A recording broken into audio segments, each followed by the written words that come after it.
Hi, my name is Adnan Mahmutovic, and this is Love and its Discontents podcast, in which we discuss some aspects of love and the love story. In this episode, we have a special guest, Lucy Durneen, who is a writer and a lecturer in creative writing and pedagogical theory at Cambridge University. Lucy holds a PhD in creative writing and has published a lot of poetry, short stories, essays in international journals. Her short story collection, Wild Gestures, has won the Sabater Award for the Best Short Story Collection in 2017 and also was shortlisted for the Edgehill Prize in 2018. Lucy has also adapted her essay, Comics, War and Ordinary Miracles, which she co-wrote with yours truly for BBC Radio 4, and also a collection of an anthology called The Craft of Editing on creative writing pedagogy. So it is a great pleasure to welcome you here, Lucy, for this episode when we talk about love and love stories. Thanks so much, and it's a real pleasure to be working with you again on another manifestation of our thinking. Yes, absolutely, pleasure. So the way I conceived of today's conversation is that we start with a very concrete, one specific love story, and that is Raymond Carver's famous, or perhaps maybe infamous, short story, What We Talk About When We Talk About Love. So I would like us to begin by you reading perhaps the first page, just the beginning of it, so that we get a little bit of a hang of it, what is going on in the story, and from that we'll talk about, how does this story define love, what is love, and so on. So if you would give us the honor to read from the opening of the story. Absolutely. So. This is what we talk about when we talk about love. My friend Mel McGuinness was talking. Mel McGuinness is a cardiologist, and sometimes that gives him the right. The four of us were sitting around his kitchen table drinking gin. Sunlight filled the kitchen from the big window behind the sink. There were Mel and me and his second wife, Teresa, Terry we called her, and my wife, Laura. We lived in Albuquerque then, but we were all from somewhere else. There was an ice bucket on the table. The gin and the tonic water kept going around, and we somehow got onto the subject of love. Mel thought real love was nothing less than spiritual love. He said he'd spent 5 years in a seminary before quitting to go to medical school. He said he still looked back on those years in the seminary as the most important years of his life. Terry said the man she had lived with before she lived with Mel loved her so much he tried to kill her. Then Terry said, he beat me up one night. He dragged me around the living room by my ankles. He kept saying, I love you, you bitch. He went on dragging me around the living room. My head kept knocking on things.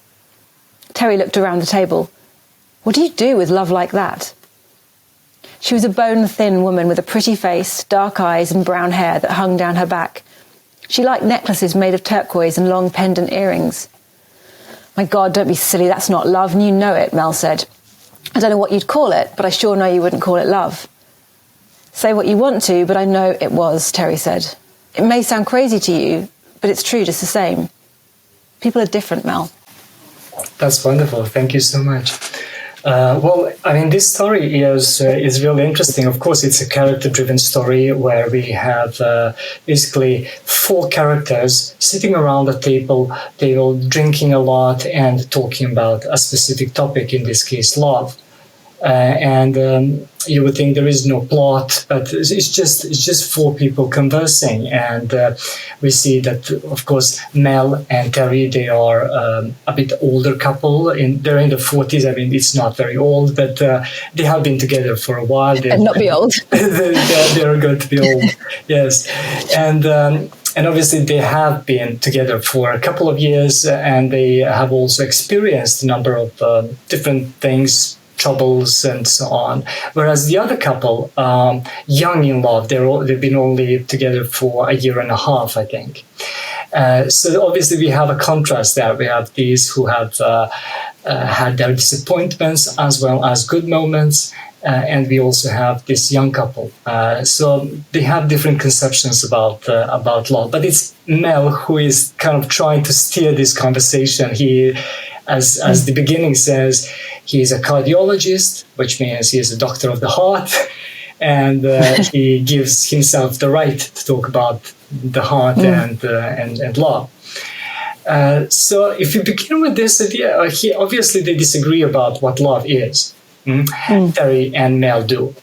And they are discussing this very specific case of Terry's former relationship with an abusive guy who not only tried to kill them at different points in life, but also in the end killed himself. And Mel says, that's not love. And Terry says, yes, it is. So what do you think? And what do you think the story teaches us or concludes on this? What is love in the broadest, most abstract sense, do you mean? Would like to start there? Yeah, let's start there and see what this is. Yeah. Well, I think, I was actually talking to a friend about this recently. The idea of is love a feeling or is it something else? And I think there's a sense that it's actually, there's a line in Gilmore Girls where Lorelai Gilmore says that relationships need verbs. Love is a verb, love is an active thing, as opposed to just a feeling that we experience. So I think for me, I think the idea of love is very much connected to what we would do in the name of it, or what it triggers us to do, what it triggers us not to do. And I think that's something that definitely comes out in this particular story, because the different manifestations of love that they all explore throughout the course of their conversation seem to be defined by the things that people will do in those situations. It's not just how they feel, or that kind of the butterfly feeling in the chest, or whatever it might be. It's actually how far will they go for these connections, or this desire. So I think it's one of the reasons the story is so interesting to me, because it's a story that is entirely focused on a definition.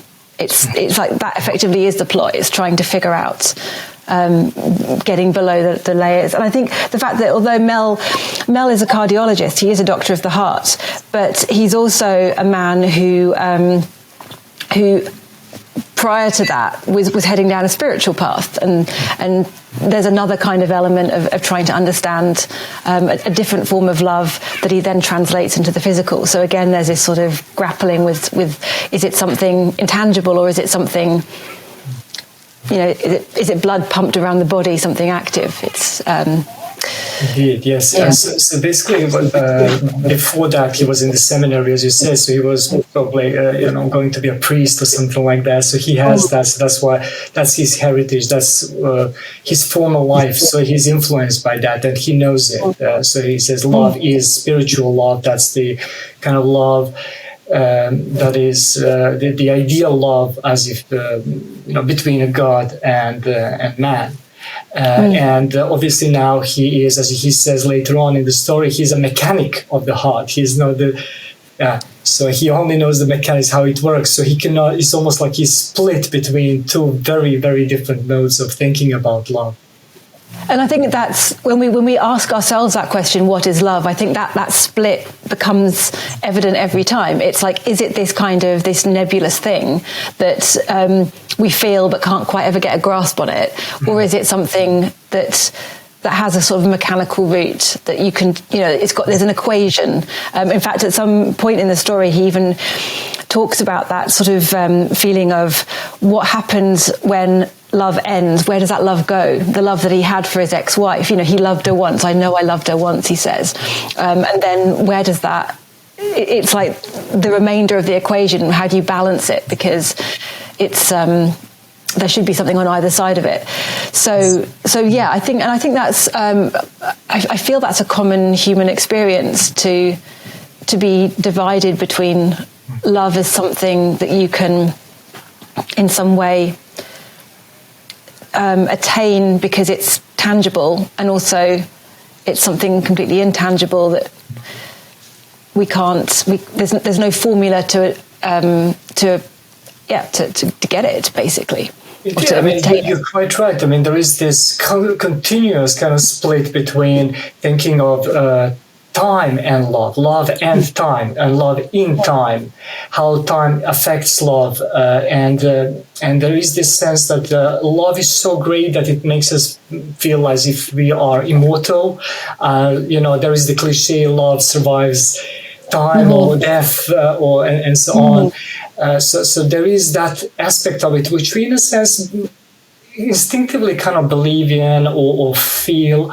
But at the same time, as Mel points out, I loved my former wife, and now I hate her guts. What's changed? You guys have been in love for a year and a half. You will probably, give it time, and then you will probably feel, maybe you will not be loving each other that much later. So there is this continuous kind of struggle between love and time. Love, is it worth something, as Jeffrey Ginidis says, is love worth it because it's eternal, or because it's temporal, because it will die, because there is the possibility that it will die out. Yeah.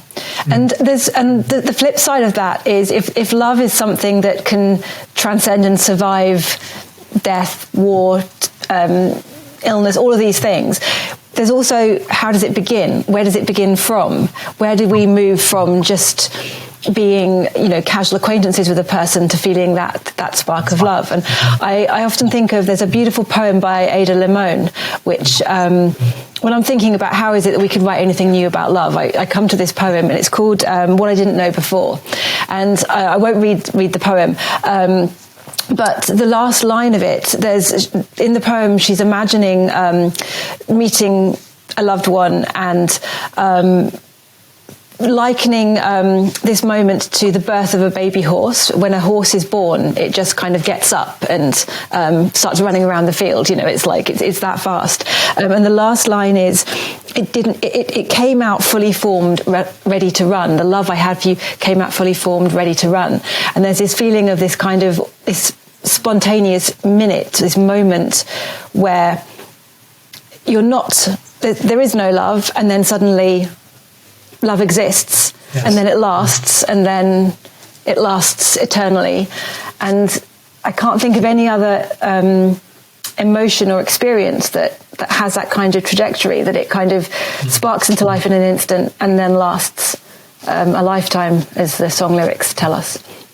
Yes, that's really amazing. That's especially you get that sense of the divine in a way that I mean, in this story you have they give so many different examples of people loving each other or abandoning each other, so that Mel is trying to actually figure out this definition of love for himself, as you can say, and he's doing it through examples. He is saying, okay, well, there is you, so he speaks to Terry, there is you and your husband, and that's not love because he was abusive. This is very an unhealthy idea of love. And then he wants to compare them to this older couple that he treated in his hospital. So this older couple, basically what happened was that they've been together their entire lives. So he notices that they, after this accident, they are so wounded, they can barely, they don't even know if they're going to survive. And even though that is the case, even though they cannot move, he says, well, there is this older man, he wants to have a look of his wife. And he wants it so bad that it's killing him not being able to see her.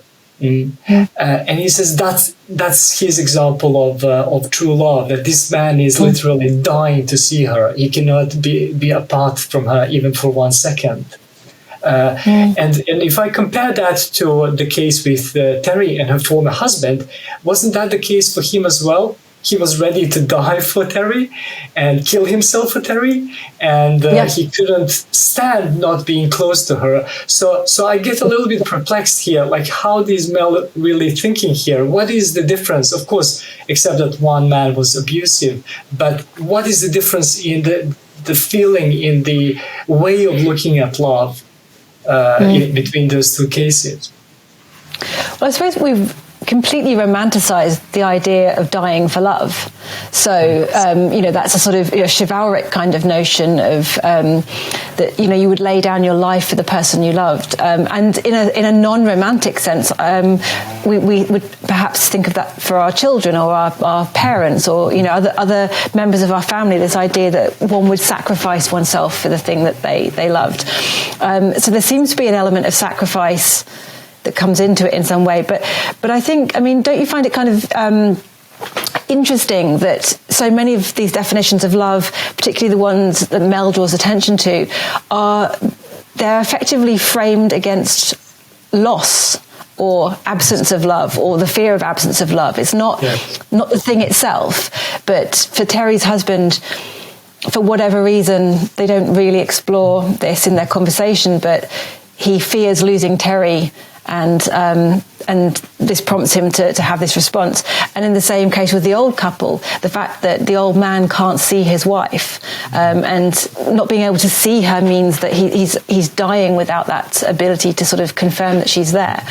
It's all framed in this sort of this binary of loss and love, and I find that really fascinating. I don't know what you think about.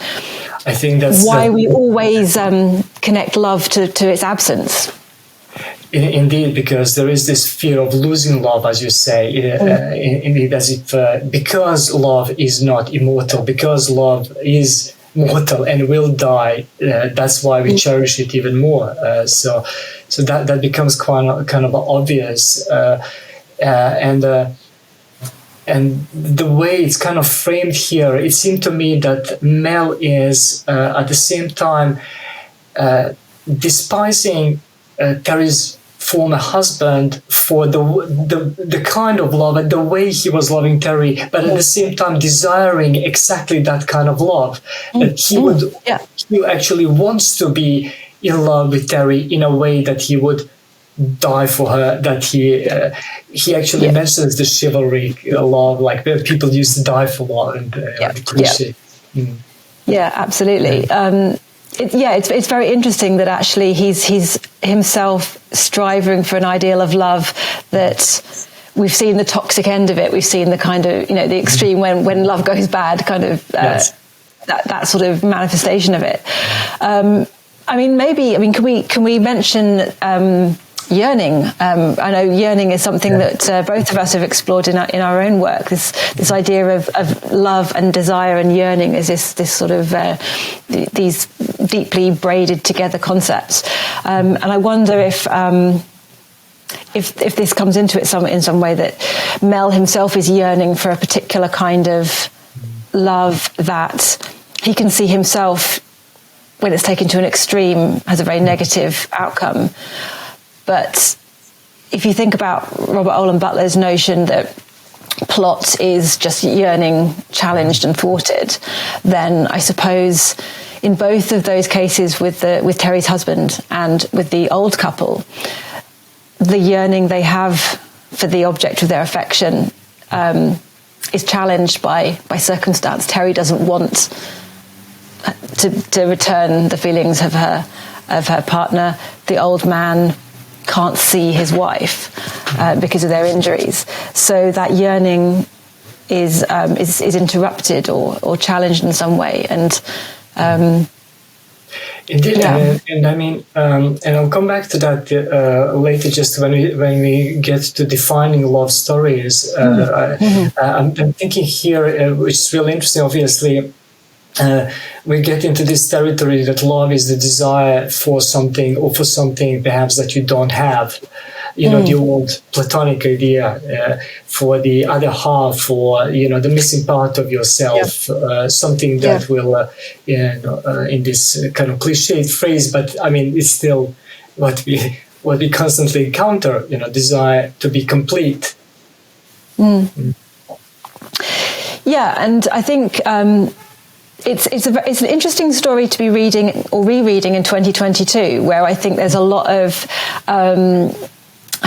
there's a sort of I feel there's a shift in the way we think about relationships towards self-love, towards independence, away from codependence, away from that feeling of being completed by another person.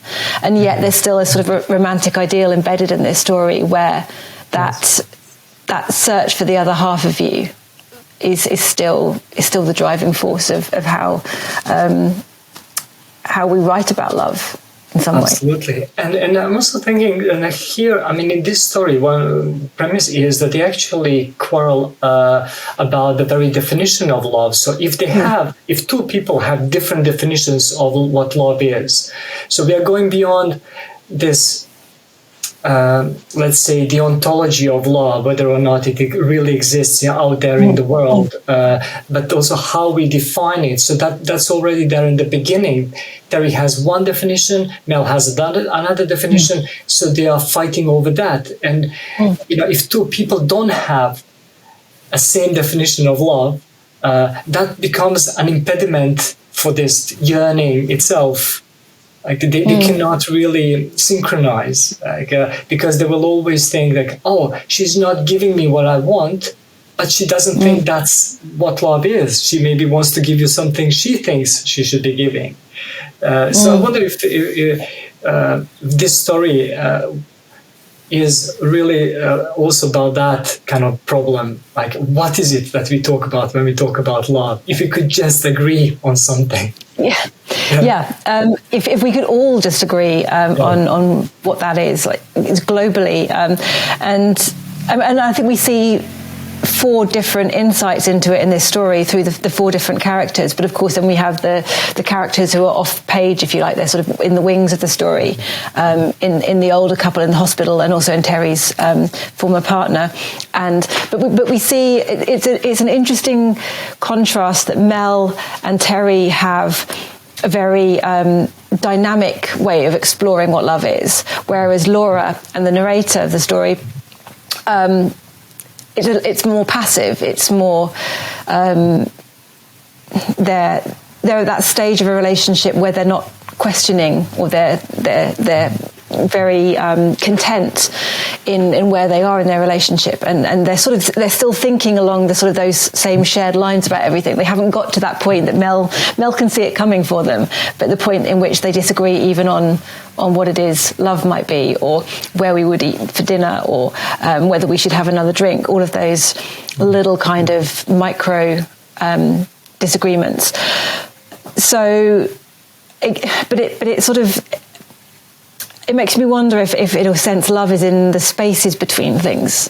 It's in those. It's not one thing we can get to or another thing we can get to. It's in that kind of what's generated in between the possible definitions. Yes, absolutely. It means like falling between, let's say, these extremes of the spiritual love and love as the mechanics of it, as you said, the blood flow, the formulas, the chemistry, between all these different things. Especially when we look at the.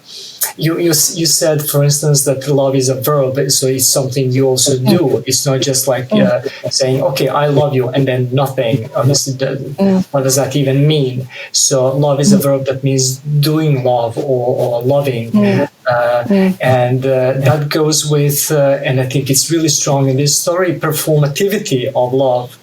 There is this moment where, as you said, the narrator and his girlfriend or his wife, when they are asked, "Oh, are you in love?" and then he takes her hand and kisses her, kisses it excessively, like performing love, like almost ridiculous performance of love. And they all know it's kind of silly and it's ridiculous. So there is that element of what does it mean to really perform love genuinely, authentically, and is it more authentic? And also the sort of, like you mentioned, the chemistry of it, but also that initial experience of love is simply chemicals tearing around your body. It's is it dopamine? Is dopamine one of the chemicals that's released when you experience love or desire or excitement? It's a number of sort of reactions in the body which, of course, fade. That chemical side of I suppose it's more linked to attraction, but we mistake it for love. We think of it as love. In fact, it's just a series of chemical reactions. Love enters the picture after that's subsided, which sort of, I suppose, separates it from that mechanical process. Then it becomes something else. It becomes, again, something that happens in the spaces between things.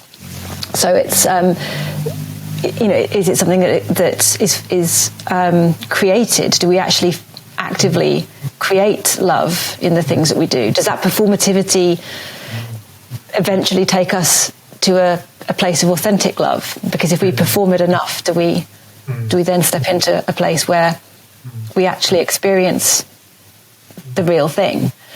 Or do we find ourselves where it's kind of run off in a sort of, like for Terry's husband, where it just it mutates, or it sort of, it's to go back to the sort of the biological thing. It's almost like a sort of a cancerous kind of multiplication of something until it becomes something negative instead of something positive.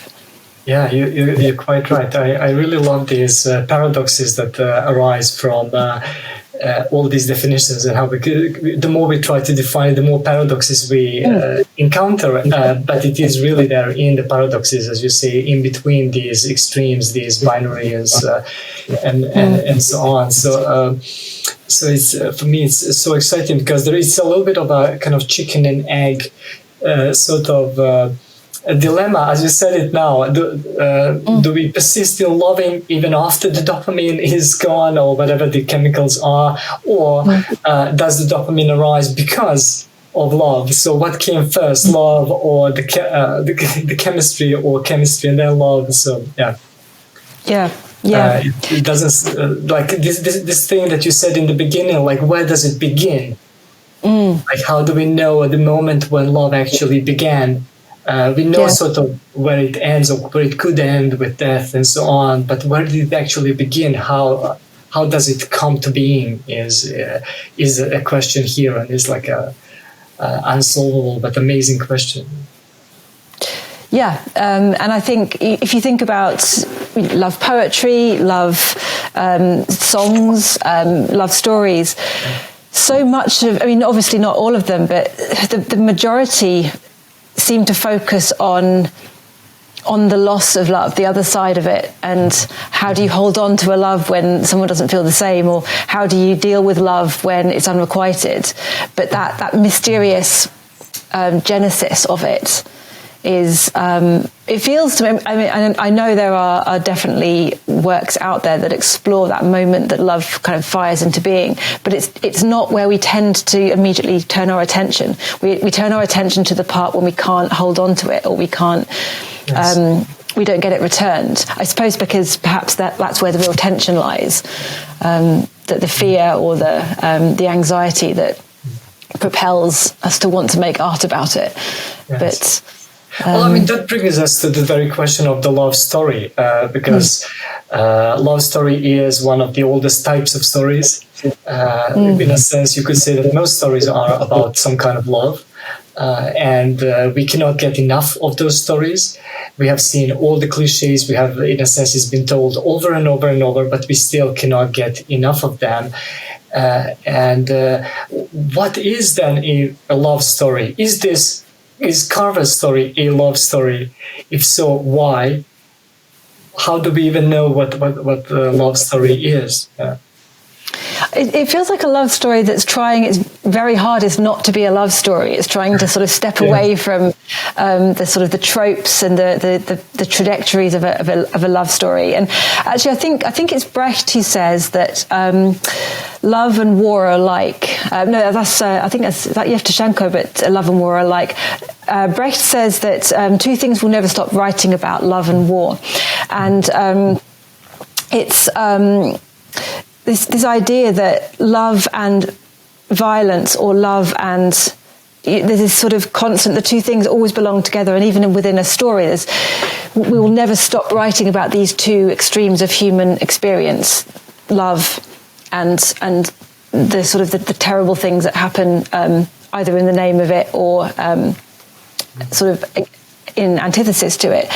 And I think it's interesting that it's these topics we return to again and again and again, and yet we're still trying to find something new to say about them. We're not exhausted of finding new things to say. And so for me, when Carver sits down and says, right, what do we talk about when we talk about love, it feels like it's almost interrogating the history of the form as well. Like, why have we been drawn to this? Why do we as writers and artists, why with the myriad of subjects at our disposal do we find ourselves pulled back into that particular track?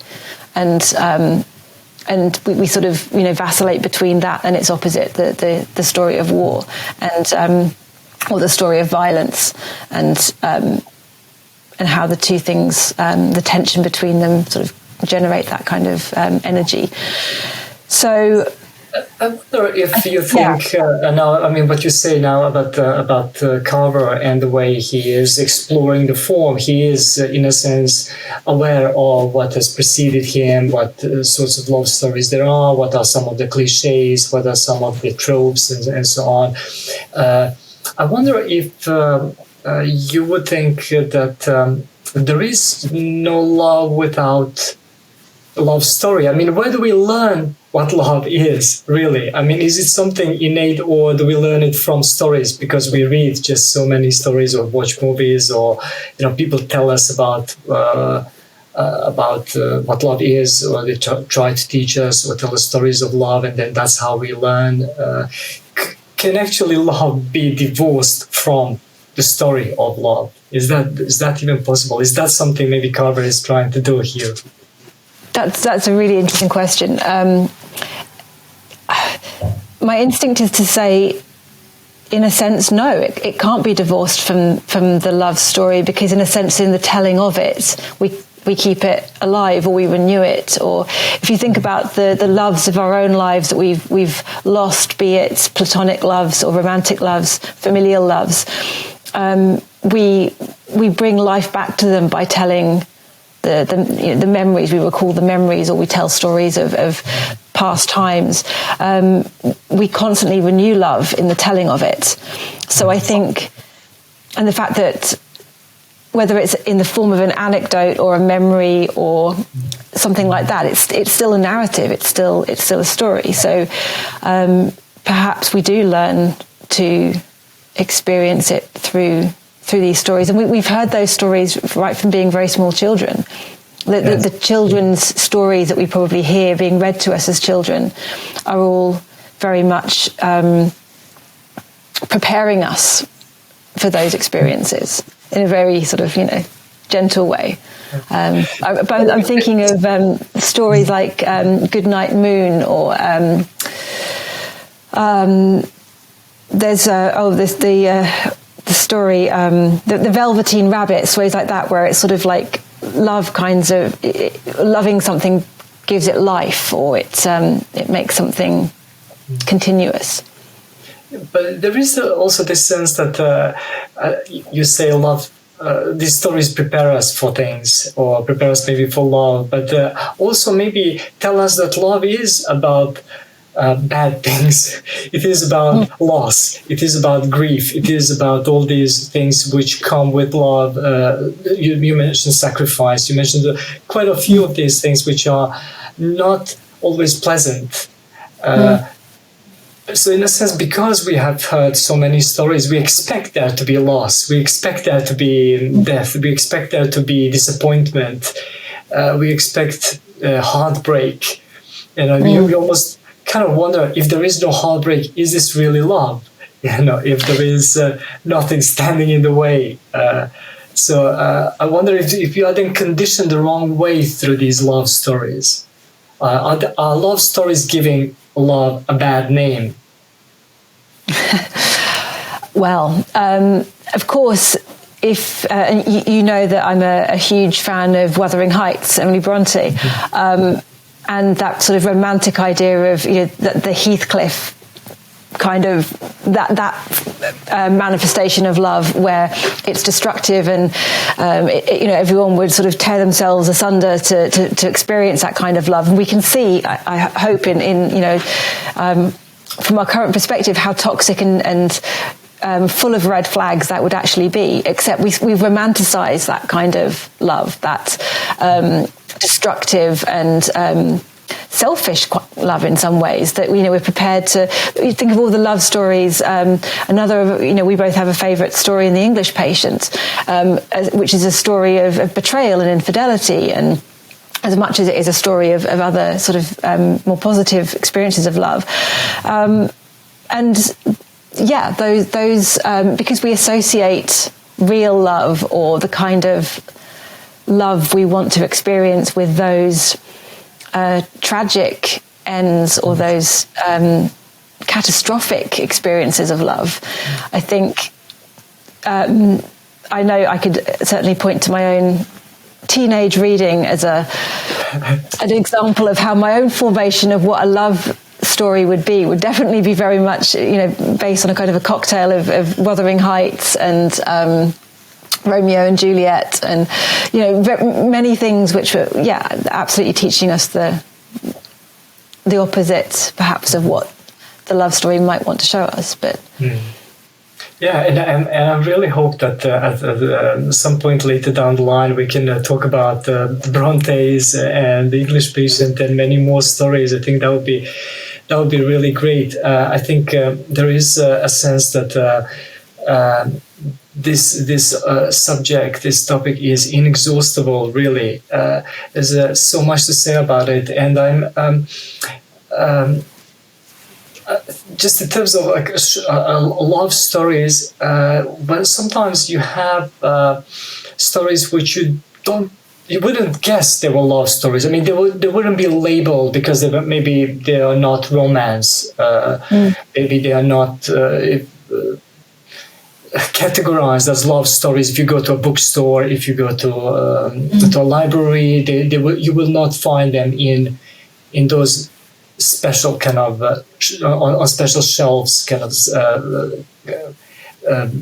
that were kind of designed for certain kinds of readers. And I'm really curious about these other kinds of stories, which, in a sense, you discover, oh, this was a love story. I didn't know that. I thought it was something else. I thought this was about, let's say, The Godfather. Oh, I thought this was about mafia. But I discover, actually, this is about, family love and the competition between family and romantic love, things like that, and so on. So I don't know if you have any thoughts on that. If you have examples of discovering stories or rediscovering stories as love stories at some point. Actually, to return to the Carver, to the collection, what we talk about love. For me, one of the most romantic stories in this book is called After the Denim, and it's a story. Again, it's about an older couple who are playing bingo, and they're observing the other couples in the room, and they're observing younger couples, and there's an incident. I'll try not to give any spoilers, but there's an incident within the story that indicates that the wife, there might be a medical situation which potentially compromises the length of their future together, and this prompts the husband to look around the room at the younger couples and to think they've got all this ahead of them. He's suddenly this momentary flash where he's picturing potentially life without his wife. It's actually a very similar dynamic in a way to what we talk about when we talk about love, but it's sort of set in this kind of very ordinary context of the bingo hall. And it's a very fleeting moment, and he's thinking, where will he be? And there's a kind of an envy of these young people who have all of their life ahead of them, and they don't know yet this sorrow of thinking our time's running out. Even if actually they grow old together and just simply die of old age, that will eventually be the case, that they will be apart. And I don't feel it's intended to be a love story as such. It's a story where actually they get very kind of scathing about the cheating behaviour in the bingo game of these younger couples.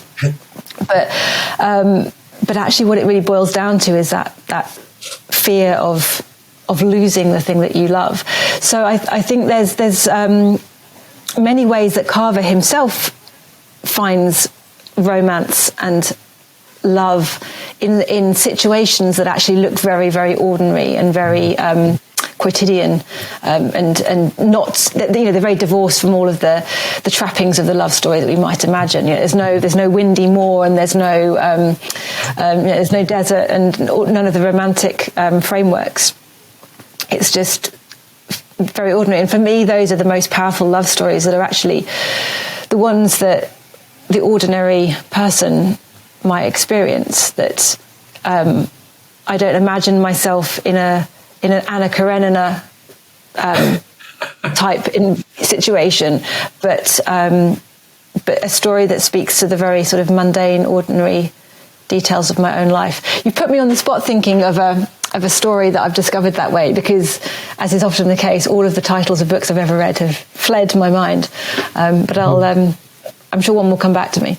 Absolutely, we'll come back to those kinds of stories. The reason I'm saying this is because, again, it has to do with this conditioning, these cliches about love, and where we find other forms of love. As when you were reading that opening, Terry says to Mel, people are different.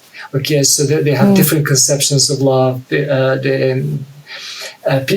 And they have different experiences of love, and I really love that you come back to the issue of loss and time, love and time. For me, this seems to be really quite essential here. Jeffrey G. is in this short story collection, or this anthology of the greatest love stories from Chekhov to Monroe. He chooses some stories that are kind of odd, and sometimes you wouldn't think, okay, well, is this really a love story? Why? How? And he, in a sense, chooses the stories like the one you gave an example of from Carver after the denim. So those kinds of discoveries are so precious, because they refresh. They refresh us in a certain way, and that's what we expect from stories, to give us a new way of looking at something that we either know or didn't know we knew, or just didn't know and need to actually experience and know. Eugenides says that a love story is defined by an impediment. So it's a basic storytelling device. A character wants something, desires something. You said yearns for something, can't get it, and that's where the conflict is. So a lover wants a beloved, cannot get through. Something stands in the way, and that's how, in a sense, a love story is shaped. And this impediment, which he actually borrows from the poet Catullus, which he calls sparrow. So he takes this idea of this bird, a sparrow, which his beloved loves so much she's paying no attention to himself. So she wants this sparrow to die. And when the sparrow is dead, the love dies as well. Because without this impediment, without this obstacle, in a sense, there is no love. And the greatest obstacle seems to be time.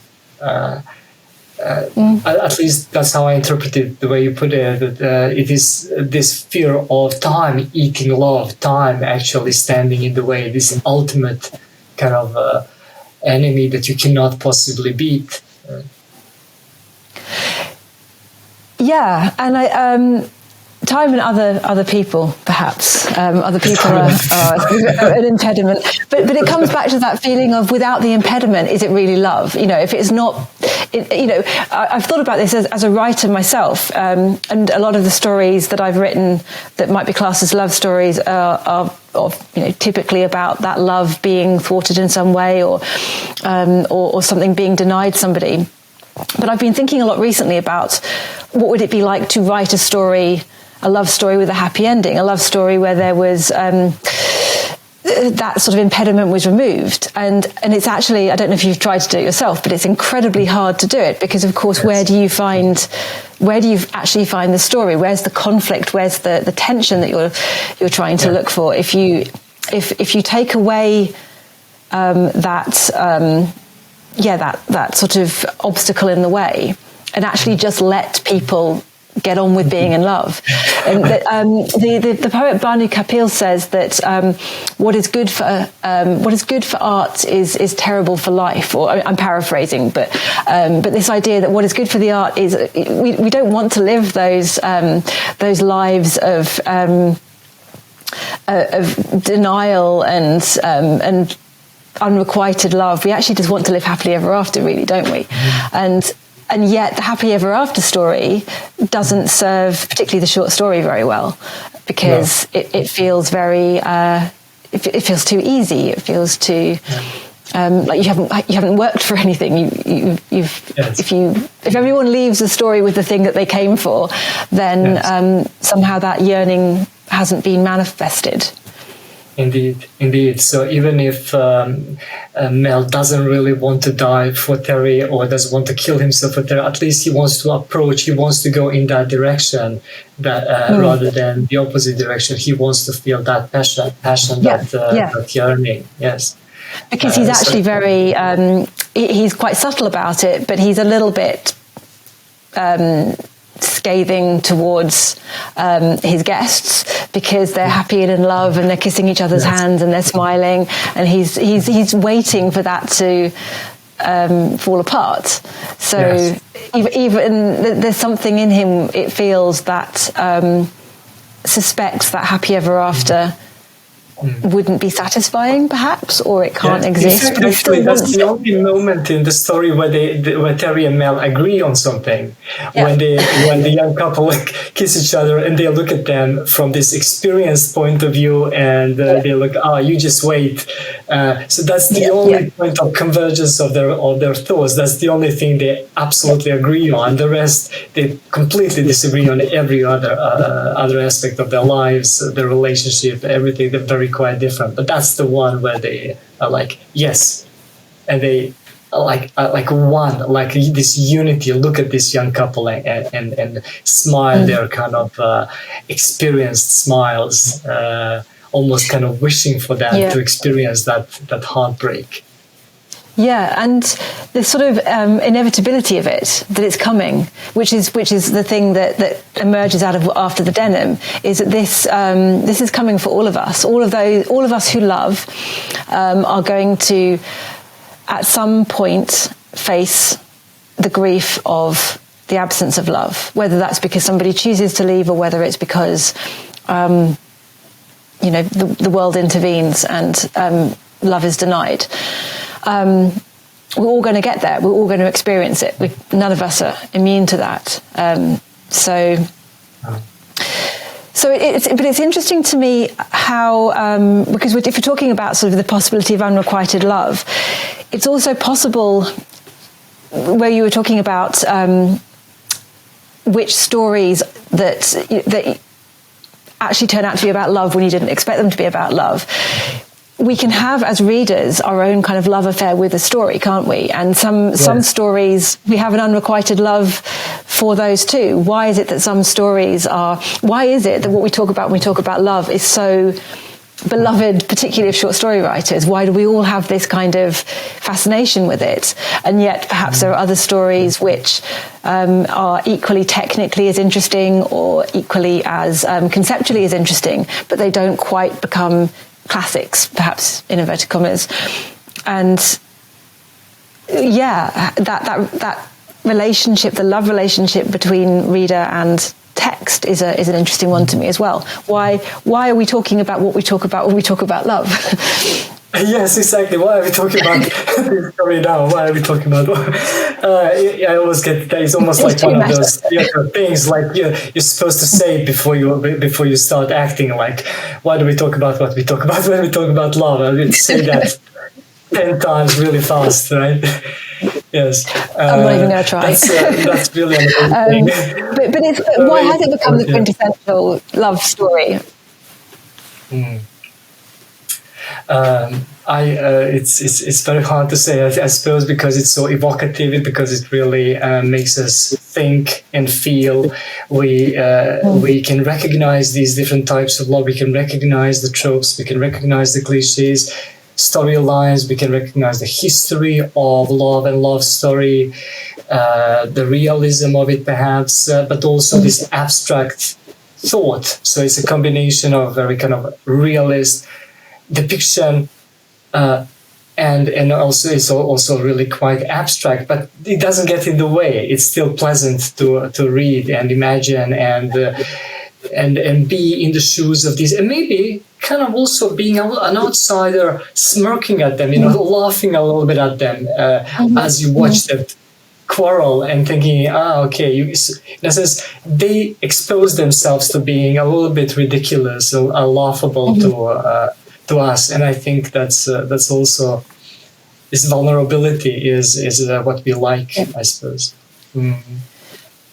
And perhaps at some level it's reassuring as well. It's I think it's a very human feeling to be almost relieved that it's not as if everyone else understands the secret of love and we personally don't. That it's something that we're all grappling with, and we're all trying to find some kind of answer that satisfies us in the moment as well. So, Mel's a cardiologist. He has the right to assert himself over the conversation, but even he can't quite define this. So we're okay. We're off the hook for a bit. And you and I are writers and literary scholars, so we also have the right. Right? We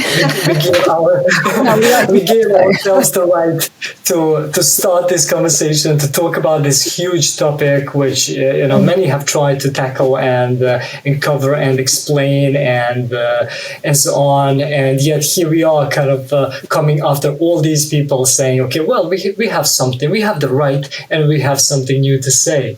So I think that's really amazing. It's great. It shows our love for life, storytelling, stories, love as such, the idea of love, and basically just this human kind of touch and intimacy. And we know fine well that people are not going to stop writing about love. It's not going to become a subject that we've exhausted. This sort of this universal experience that we all have, the myriad particularities of it, we're going to continue in all forms of art to try and pin them down in some way. Maybe that's what we're trying to do. It's trying to this thing that's ephemeral and it is at the mercy of forces bigger than us. Just try and pin it down just for a moment to say, yes, it happened, to confirm it in writing. I think that impulse is quite attractive. It's quite addictive, actually. Absolutely. And we do not expect to give the final answers. We just want to open a conversation. And this was an amazing beginning. Lucy, thank you so much for this. I enjoyed it so much. And I hope our viewers, the viewers of Love and Its Discontents podcast, future fans will subscribe to our channel and follow us on many more journeys down this path of love. I hope you and I will have many more conversations about books we love. And again, thank you so much for this. Much love. Thank you for having me.